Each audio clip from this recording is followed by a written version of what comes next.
Minority సోదరులకు ఏం చెప్పింది కాంగ్రెస్ పార్టీ?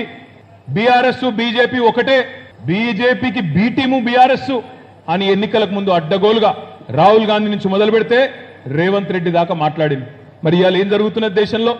రాహుల్ గాంధీ గారేమో అక్కడ మాట్లాడతాడు ఢిల్లీలో, చౌకీదార్ చోర్ హై అంటాడు. రేవంత్ రెడ్డి ఏమంటున్నాడు? చోర్ నహీ హై, హమారే బరే భాయ్ హై. రాహుల్ గాంధీ ఏమో అదానీ ఫ్రాడ్ హై అంటాడు. రేవంత్ రెడ్డి ఏమంటున్నాడు? అదానీ ఫ్రాడ్ నహీ హై, అదానీ హమారే ఫ్రెండ్ హై. రాహుల్ గాంధీ గారేమో ఢిల్లీలో లిక్కర్ స్కామ్ లేదు, ఏమి లేదు, అరవింద్ కేజ్రీవాల్ని అరెస్ట్ చేసుడు అన్యాయం అని రాహుల్ గాంధీ గారు నిన్న మీటింగ్ పెడతాడు. ఇక్కడనేమో రేవంత్ రెడ్డి కాంగ్రెస్ వాళ్ళేమో లిక్కర్ స్కామ్ అయింది, అందులో కవితమ్మ అరెస్టు కరెక్టే అని వీళ్ళు మాట్లాడతారు. రాహుల్ గాంధీ గారేమో ఢిల్లీలో Gujarat model, fake model, golmaal model అని రాహుల్ గాంధీ అంటాడు. ఇక్కడ రేవంత్ రెడ్డి గారు ఏమంటున్నాడు? లేదు లేదు లేదు, తెలంగాణను గుజరాత్ మోడల్ తీసుకుపోతా అని ఈయన అంటున్నాడు. అసలు ఈయన ఎవరి కోసం పనిచేస్తున్నాడు? రేవంత్ రెడ్డి మోడీ కోసం పనిచేస్తుండా, రాహుల్ గాంధీ కోసం పనిచేస్తుండా? మీరు ఆలోచించండి.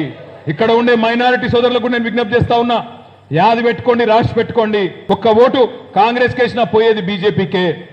పార్లమెంట్ ఎన్నికల తర్వాత శరణు కోసం, షెల్టర్ కోసం, భవిష్యత్తు కోసం, కేసుల నుంచి బయటపడడం కోసం మొట్టమొదటి వ్యక్తి కాంగ్రెస్ లోంచి బీజేపీలకు జంప్ చేసే మొట్టమొదటి వ్యక్తి ఈ రేవంత్ రెడ్డి గారే అవుతారు. గుర్తుపెట్టుకోండి అనే మాట కూడా నేను విజ్ఞప్తి చేస్తా ఉన్నా.